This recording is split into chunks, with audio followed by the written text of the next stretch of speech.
Good morning, my dear students. How are you all?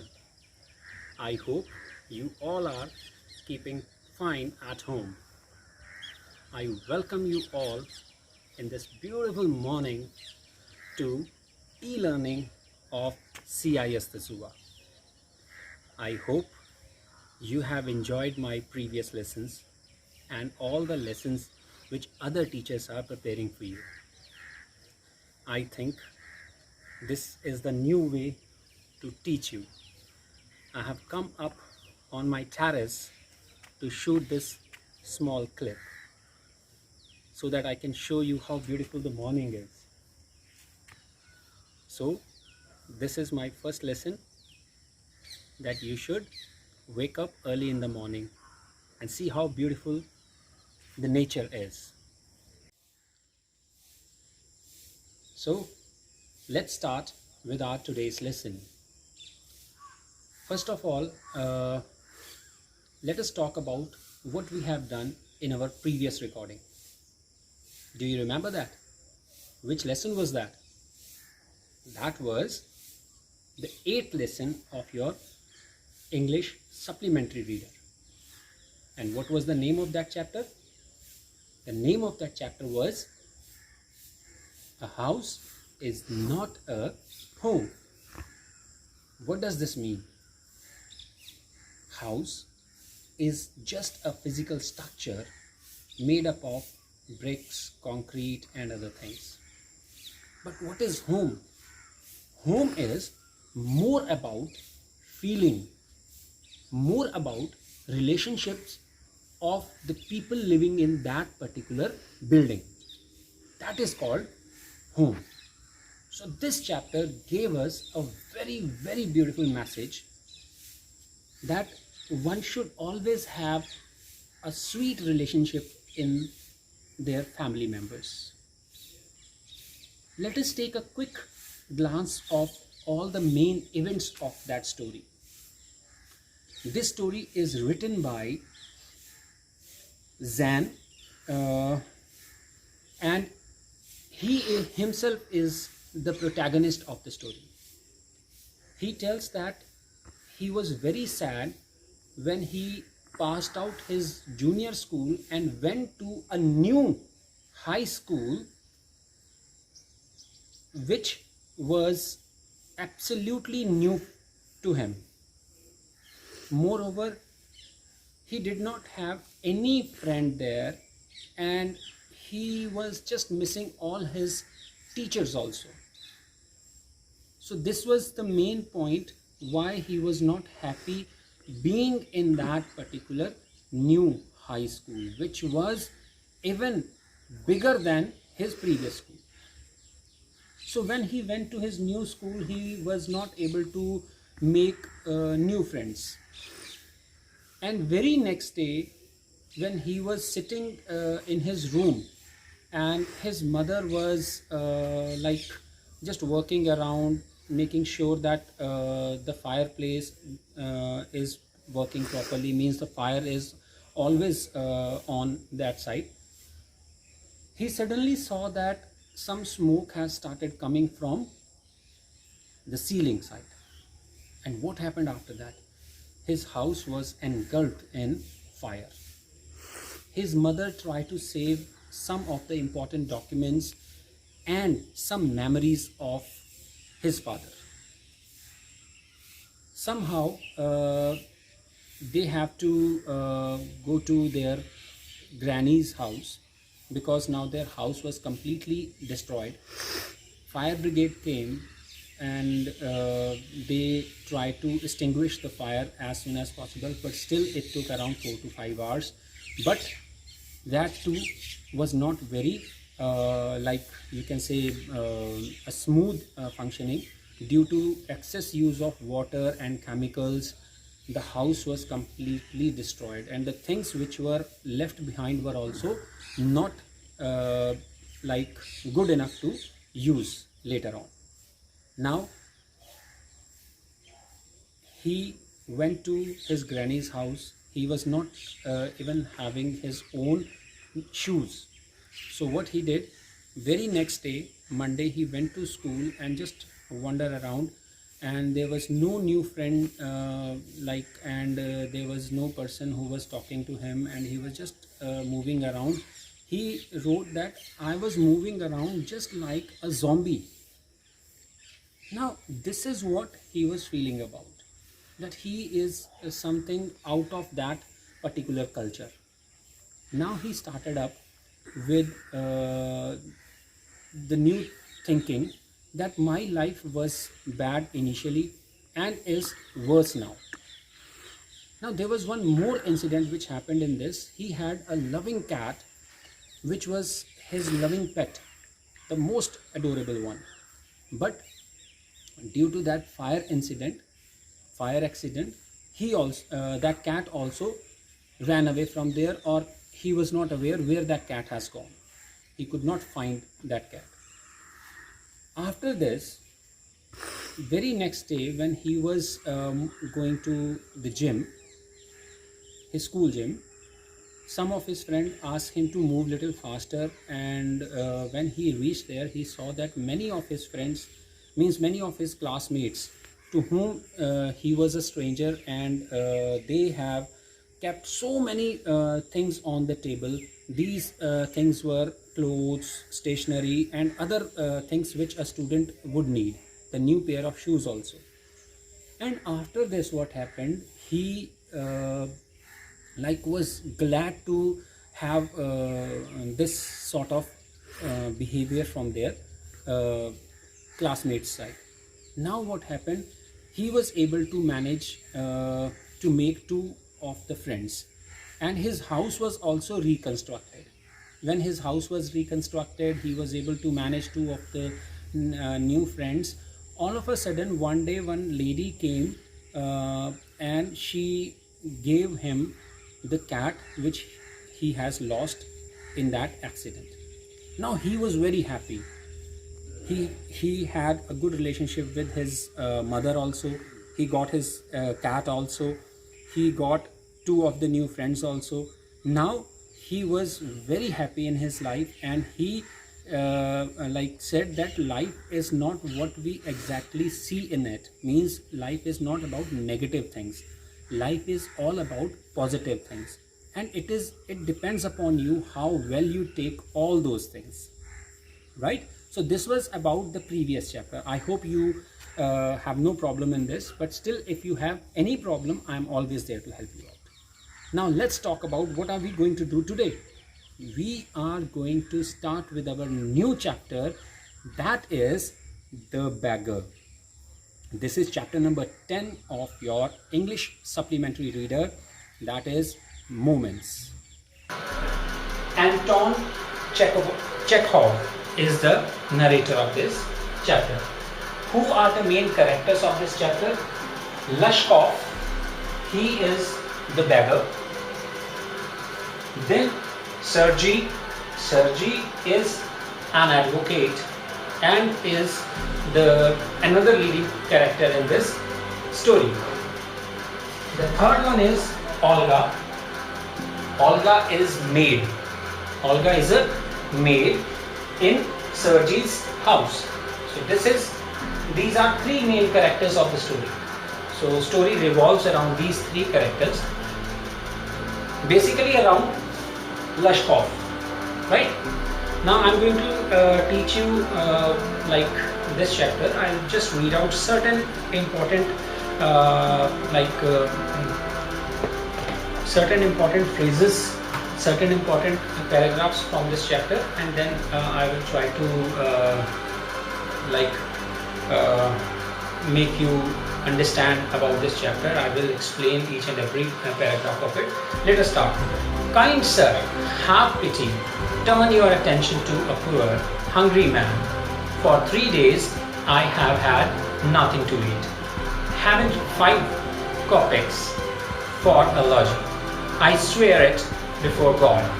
For 8 years I was a village school teacher, and then I lost my place through intrigues. I fell a victim of calumny. Now It is a year now since I have had anything to do. Now, advocate was standing, Sergi was there, a beggar came to him, he begged for money. So here, Copex is the money. Like if we say rupees and paisa, Copex is ruble and Kopek. Ruble is rupees, Kopek is the paisa, right? So it is actually the Russian currency we are talking about. Now he said, I was a school teacher, but because of some other people, some people hated me, they spread wrong news about me, and I was thrown out of my school, and now I have nothing to do and I am jobless. So please help me with some money. I have not eaten food from last 3 days. The advocate Sergi looked at the rigged, fawn-colored overcoat and the suppliant, at his dull drunken eyes and the red spot on either cheek, and it seemed to him as if he had seen this man somewhere before. Sergi, this advocate, identified this man, that I have seen this man somewhere. I have seen this man somewhere. Right? And he was trying to identify him. Now he looked at his dress and all that, his like some mark on his cheek, reddish mark, and he was trying to find out who this man is. Then in the next paragraph, he was able to identify, right? Okay, I was now had an offer of a position in the province of Kaluga. The merchant went on. Means Sergi was talking to some merchant and they were discussing, and meanwhile this beggar came in. Right? Sergi's eye fell upon the man's overshoe. Now, all of a sudden, Sergi was able to identify this man with his overshoe, and he was able to identify that last time. See, in very next paragraph, he said, "Look here, it seemed to me I met you the day before yesterday in Sadobia Street." He said, "But you told me then that you were a student who had been expelled and not a village school teacher. Do you remember?" Now this is what Sergi said. Now he was able to identify the same person, that he came to me day before yesterday and asked for the money, and he claimed that he was a student and he was expelled, and now he don't have money to eat. Right? So now see, this is the common trend of beggars. This is the common way how beggars usually ask for money. I'm hungry from 3 days. You go to bus stand, any of the bus stand, you would find number of beggars there holding some kids along with them. I am hungry, my child is hungry, this and that, blah blah blah, so many things, right? The same thing happened over here. For one time he said, initially he said, I am a school teacher, and 2 days back he said, I was a student. Now what happened? No. Then he tried to refuse that I was not there, it would be somebody else, I was not there, it is not me. But because he was advocate, he clearly mentioned, no, you are telling a lie, it was you, and you were there. And what should I do? I'm going to call police right now, because you are a liar.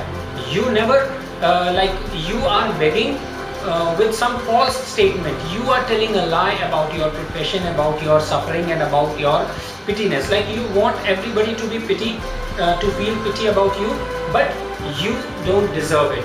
Right? I should call police and I should hand you over to the police. Right? So here comes he was afraid now.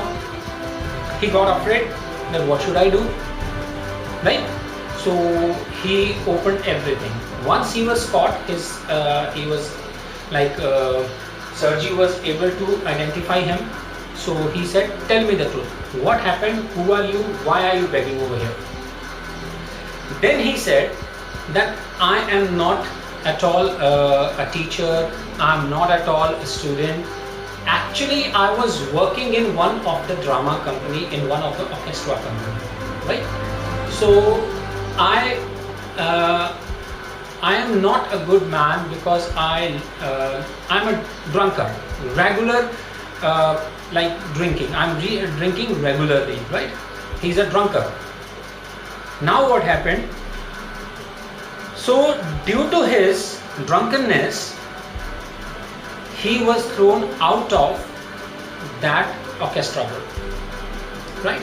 And now no one is giving me job, and I am free. So I cannot do anything else. I can only beg. So this was the story which was told to him. Now Sirji, being an advocate, being a kind man, said, okay, I can help you out in this situation if you promise me you will not drink and you would try to improve, right? Now the conversation goes on. Okay, well, you want to work, you want to earn your self-respect. If you want so, then come with me. So because now this man Lashkov had no choice, because if he says no, I don't want, Saji is going to hand him over to the police. Now this was the situation. What should he do?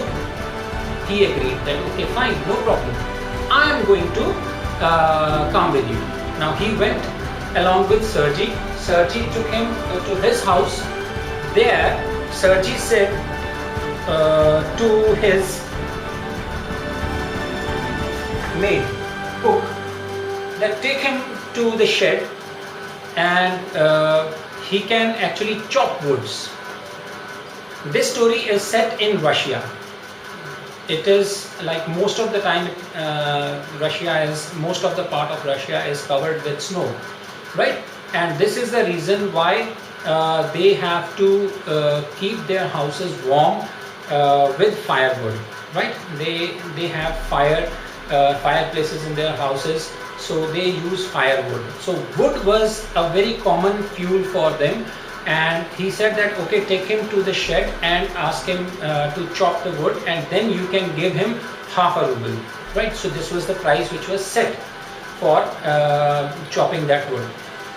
So he went there with Olga. Olga, an old lady, was very, very you can say orthodox type of lady.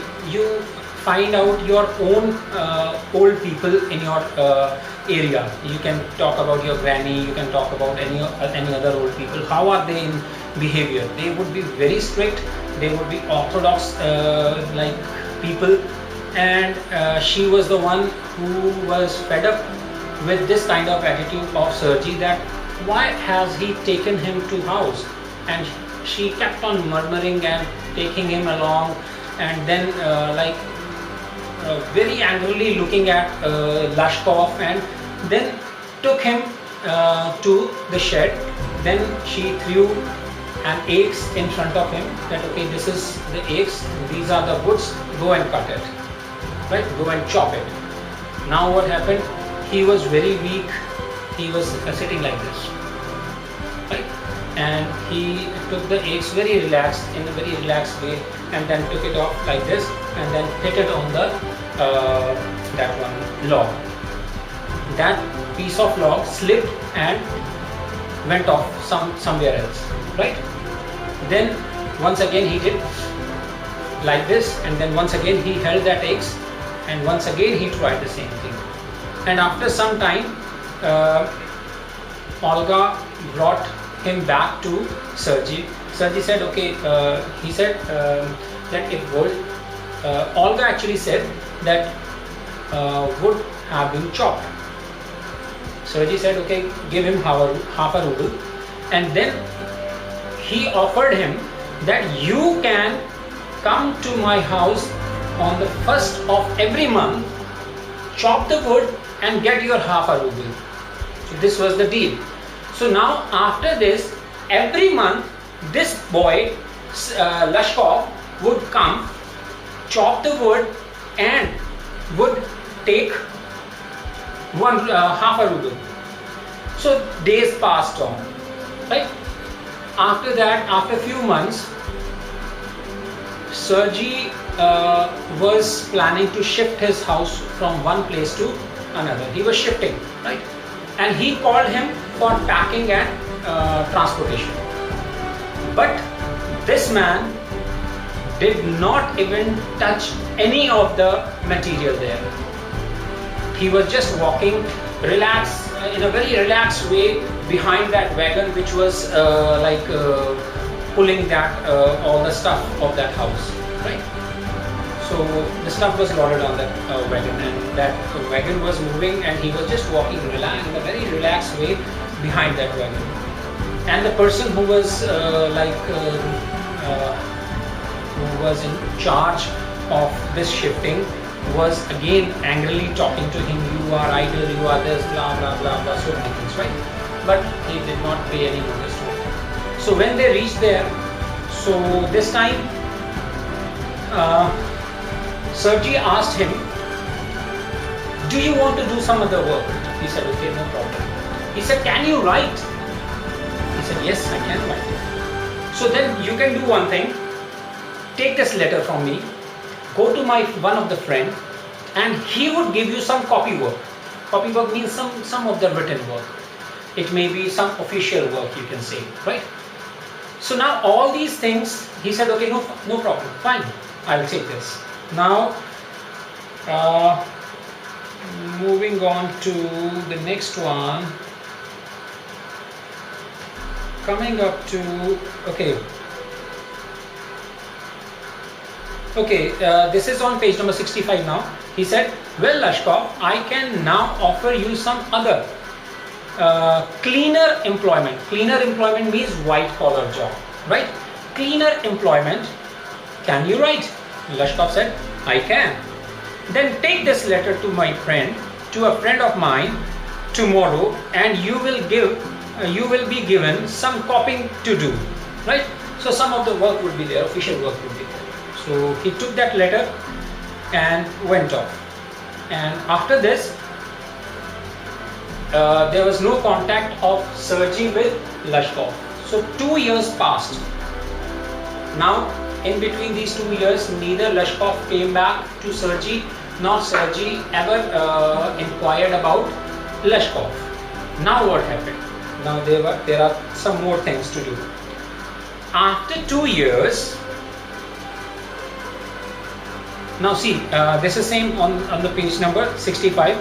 2 years went by. Then one evening, as Sergey was standing at the ticket window of the theatre, paying for his seat, he noticed a little man beside him with a coat collar of curly fur and a worn sealskin cap.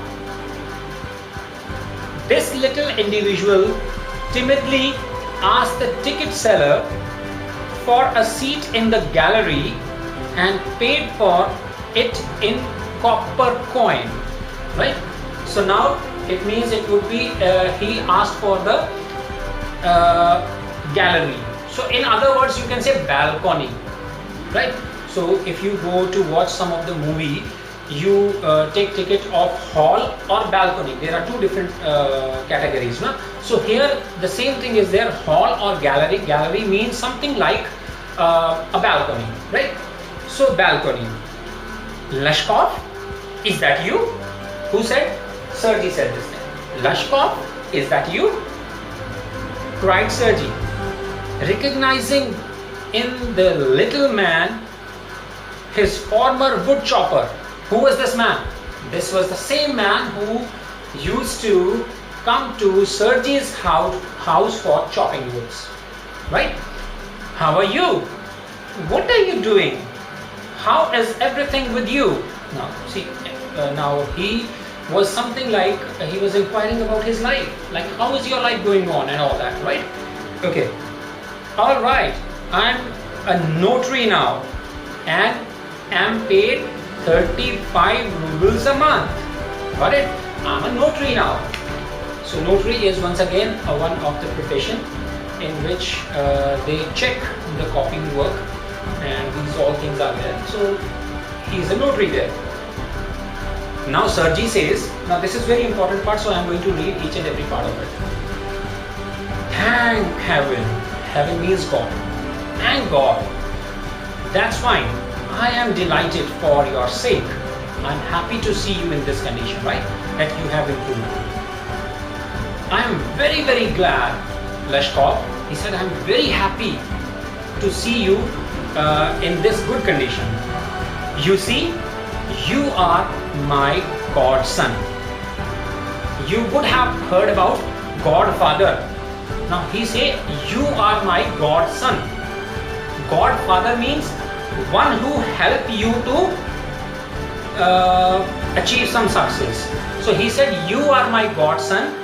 I worked for you. He did not say, I am your godfather, but he said, you are my godson, right? In a sense, I gave you a push. I gave you a push along the right path, you know.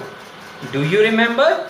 What a roasting I gave you. What a roasting. Roasting means what a scold I gave you. I scolded you at that time when you came to me for some money.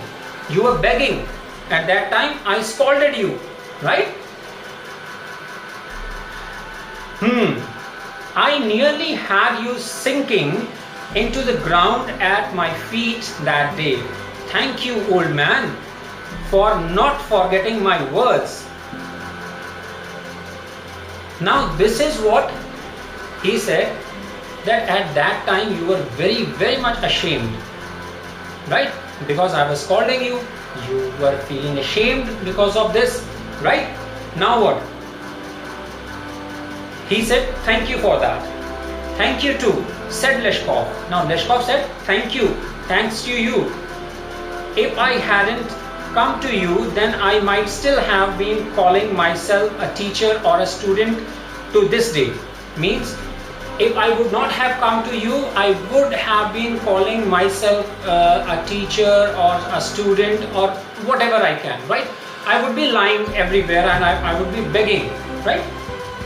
Yes, by flying to your protection, I dragged myself out of a pit.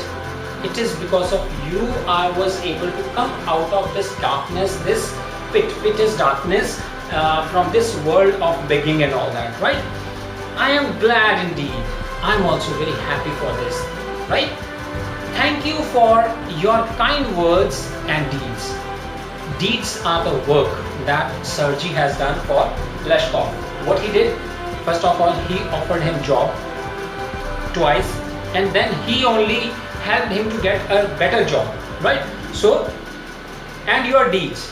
I am very grateful to you and to your cook. Now Olga comes in light. To cook, what did she do? You would be surprised. What did she do? Right? There was nothing that Olga has done for him. Okay? So let us find out. God bless that good and noble woman. Now he said, God bless her. Who? Leshkov said. But at the same time, Sergey was surprised that what is he all talking about? What Olga has done, same as you. Sergey was also surprised. What to do, what not to do, right? You spoke finely then. You always guided me. You spoke finely at that time. And I shall be indebted by you to my dying days. So I think that you were really, really a great man for me in my dying days. But strictly speaking, but I am talking to you very, very firmly, or you can say I am telling you the truth, the real thing. It was your cook. It was your cook, Olga, who saved me. Now imagine Leshkov, whom Sergey offered wood chopping job, packing job, then copying job, and that Leshkov is saying that you were there, but actual credit goes to Olga. How and why? He discloses in these couple of more lines. How is that? Sergey asked. How is that? How is it possible? Right? When I used to come to your house to chop wood, she used to begin. Now when you called me to your house and I used to come to your house, she starts. How did she start? Oh, you sot. Sot means drunkard.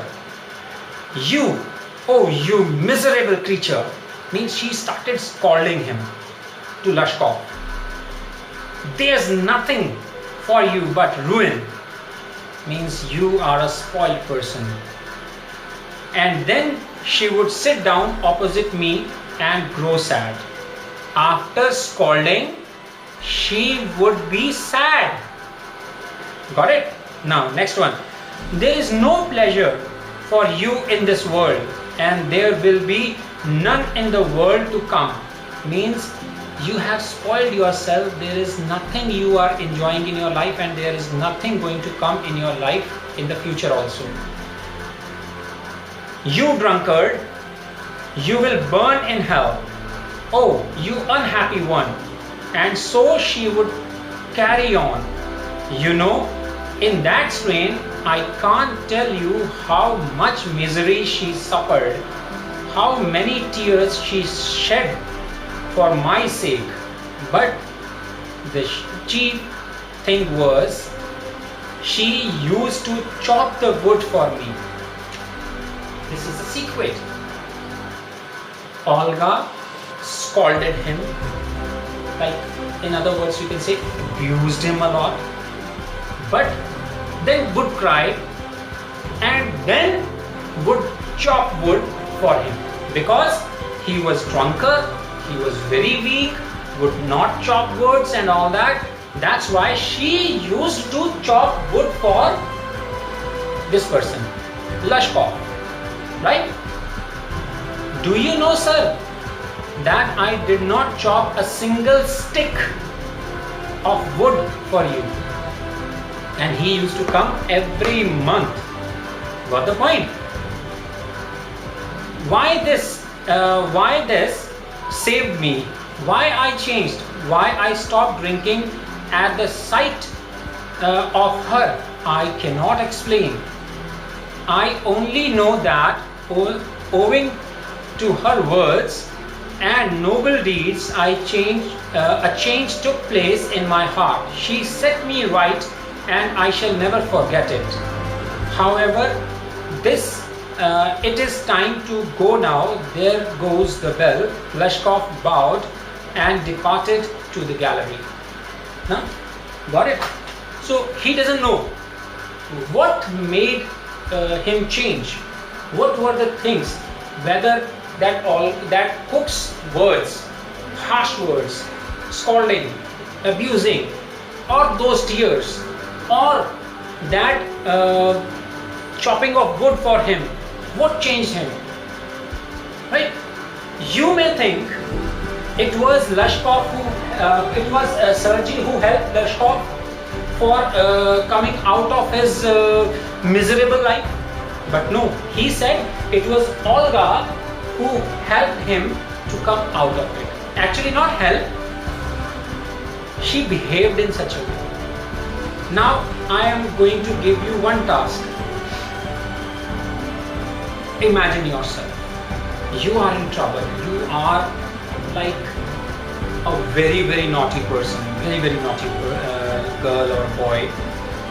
You make your mother angry, you do so many things, you make your mother so much you can say annoyed, and finally what happens? Your mother would scold you, right? And then she would cry also. Do you remember this thing? This is really, really, very, very important thing. One of the very important character of mother. That mother would scold you and later on would cry for you. Got the point? So this is what Olga has done for Lashkov. Lashkov would never come out of this pit of begging or drinking. if somebody, a figure of mother, right? You can say that Olga was a figure of mother for him. She not only scolded him, but she actually pulled him out of this pit with her good deeds and characters like mother-like characters. Like all these things helped him to come out. Now it would be a shocking thing for Sergei that I did everything, and who took the credit? It was Olga who took the credit. So you may think sometimes that you are working hard for something, but the credit goes to somebody else. So it generally happens. It can be there, right? Because you can never change with one type of method. Now there would be some students of your class who would listen to the teacher with just one single instruction. Can be there, right? Then there may be some students who would listen to the teacher with some scolding, and there may be a category of students who would never listen to the teacher. Whatever teacher would say, they would do absolutely against that, right? So the same thing is with each and every person, that the teaching method is different for everybody. In this, the teaching method was not lending a support to him, but the teaching method was to give him a feeling of her own son, to give him feeling of you can say one's own son or daughter or family member, right? So that particular thing changed him, right? So sometimes some kind words can change the whole world, can change the whole situation. The same thing is with Lashkov also. What changed him? It was Olga's kindness and care for him. That changed him. Not Sergei's work or efforts to make him earn more and more money. So these things did not work. What worked? Worked something which he wanted personally from somebody. So that was Olga, who treated him actually like a son. Sergei said, "You are my godson," but who treated him like a son? Olga. So that was the thing which made a change in his life. So this was all about chapter number 10, The Beggar. I hope you like this chapter, and if there are any doubts, you can ask me in the upcoming live class, that is tomorrow. I would be there to help you out to solve all your queries. You can give me a call, you can send me a WhatsApp text message. The number is written right here. So in all the cases, I would be there to help you out. Till then, take care and stay fit. Thank you.